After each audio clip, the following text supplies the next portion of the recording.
All right, welcome back. I'm now being joined by Lanre Suraj, who is the president of the Network of Civil Society Against Corruption. And Lanre, thank you very much for coming on the program. I know you were also an observer during the 2015 general elections, and now we're hearing this. Was your group, did your group at any time come in contact with this West African network of election observers?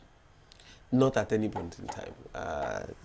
We know those organizations that were involved with election monitoring, and they're very clear and simple. And interestingly, INEC was also screening the list. And I can tell you that there was no time did we have the presence of the West African Network of Election Observers. Well, because INEC actually cleared them to cover the... No, that is the conspiracy that you would see between the people who are behind it and then also some of the officials of INEC. Because the consideration for you to actually get accredited on INEC observer list, there are certain very strenuous conditions of registration with Corporate Affairs Commission, which the one doesn't have, and also some other in terms of financial records and the rest of them, past activities that you must be able to showcase before you can get accredited to be INEC observers to the elections. So it's clear that it was an insider job between quite a number of the INEC officials and those who are behind. Could that be also the reason why, as we have been told, that the organization comprised mainly of retired senior INEC staff? Well, it is really not an organization. So I can tell you for free that it is not. It takes an organization for you to see a structure, for you to see antecedents, for you to see records, even if it is not registered with Corporate Affairs Commission. But there must be that track of activities that you connect to it, and then there must be feasible people that you also see with it, and then the activities will speak to a very large extent of what is being involved in. But like I told you, it's not been at any point in time on record that WANEO observed the election. And quite a number of the organizations, usually when you do the monitoring, you issue statements in terms of your observation. Then it's quite surprising if you're saying this, because I mean, this is an organization that INEC is now saying, you know, was used as a conduit to actually share money to its staff that collected this 3 billion naira bribe. No, actually, the truth of the matter was that it wasn't really like an organization. I know as part of the investigation, and my network also did a petition to EFCC on this matter, which also culminated in some of the investigation that unraveled some of this discovery.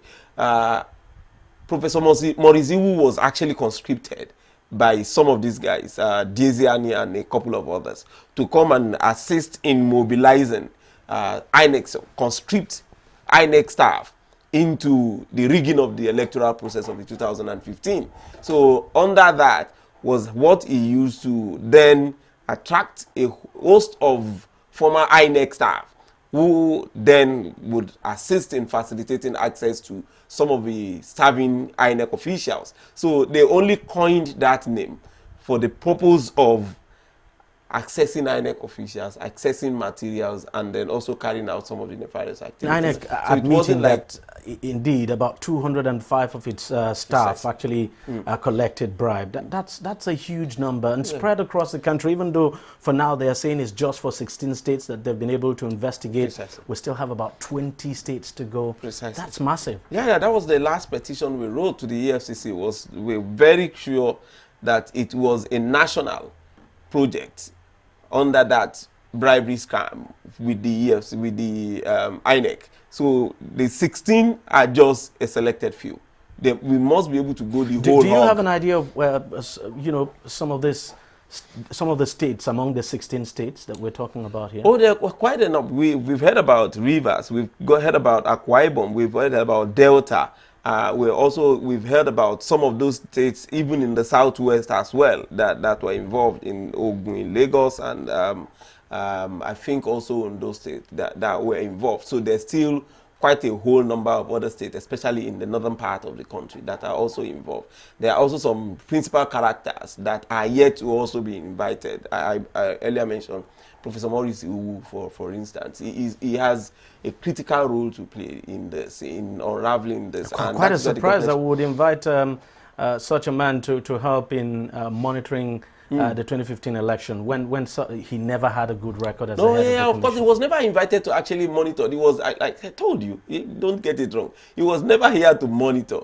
He was here to compromise the electoral process using his formal role as the INEC chairman, and then also getting involved, either you like it or not. He must have assisted quite a number of people as the INEC chairman then into the job, so they will still hold a measure of allegiance to him. And he also understands the workings of the INEC. So it was very easy to get him to do the man job. So for whatever it is worth, that was his job. And he never came out as even an observer throughout that period. He was working behind the scene. But this was the job that he was doing.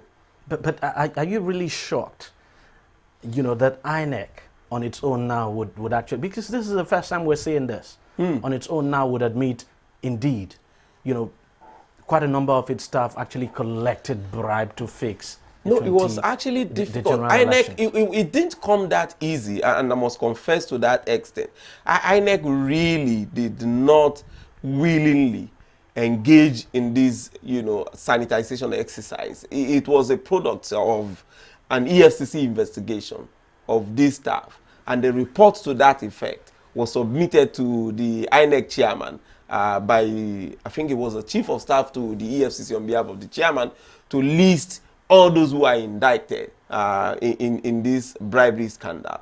And INEC also was a bit reluctant, and that was why it was fascinating. I know about 2 weeks ago there was a release to say, no, these 205 staffs have not really been in any way sanctioned by INEC. They were still reviewing the report that came from EFCC. But it was clear it was such an embarrassment, and they just needed to manage it. But those were just the tips of the iceberg. There are quite a whole number of still current staff in INEC who are still engaging in all these forms of electoral malpractice. What bearing do you think this could have for the 2019 elections? It's a whole gamut of involvement of the law enforcement agencies, the judiciary, the INEC itself, and the executive. The executive must be able to provide the political will, and then also show that it's going to respect the result of the electoral process. It is going to allow for free, fair, and transparent and credible electoral process. And the leadership of the INEC must also be held responsible to the extent that any failure of some of the staff that is not redressed by the leadership must also be made to. And of course, we can't just be vilifying INEC alone in this whole thing, because what happened in 2015 could also have involved other agencies of government. I'm talking about security agencies, as we've seen in other elections in some other states. Take Ekiti, for instance, where the security agencies got involved, and we know money exchanged hands as well. Yeah, the most important field, actually, the most important institution is INEC. Once INEC decides to operate by the law, it's extremely difficult for even the law enforcement agencies can't go there and then start manipulating the result. It's very simple. Once that happens at any ballot, all INEC needs to do is to cancel the result of that place. And once it is clear that you go and manipulate or attempt to manipulate the outcome of an electoral process in any polling booth, you're not likely to get a result. And moving beyond that is to the extent that people who are involved in that, they must also face the penalty. It's not going to be sufficient that, we're just getting some progressive pronouncement from court where some of the parliamentarians are asked to vacate their seats and then return their money. So people who benefit from electoral malpractices must be made to pay for that. They must be made to actually face criminal activities, criminal prosecution, rather than just the civil one of vacating seats and then going back to sin no more. Well, Lanre Suraj, thank you very much for coming on the program, and thank you very much for sharing your thoughts with us. Always my pleasure. We'll take a short break, and we'll be right back. Every day, every hour, and every minute, news break in Nigeria. Things happen so fast, it's most times difficult to track and comprehend them. But that's what we do right here on DEJI360. 2015, would you want to come back again? It's like asking Jesus Christ if he knew he was going to die, will you want to come back as the savior of the world again? We do not just help you track the stories, we break them down, explore all the angles, analyze the issues so that you can fully comprehend the stories and use them to make the right decisions.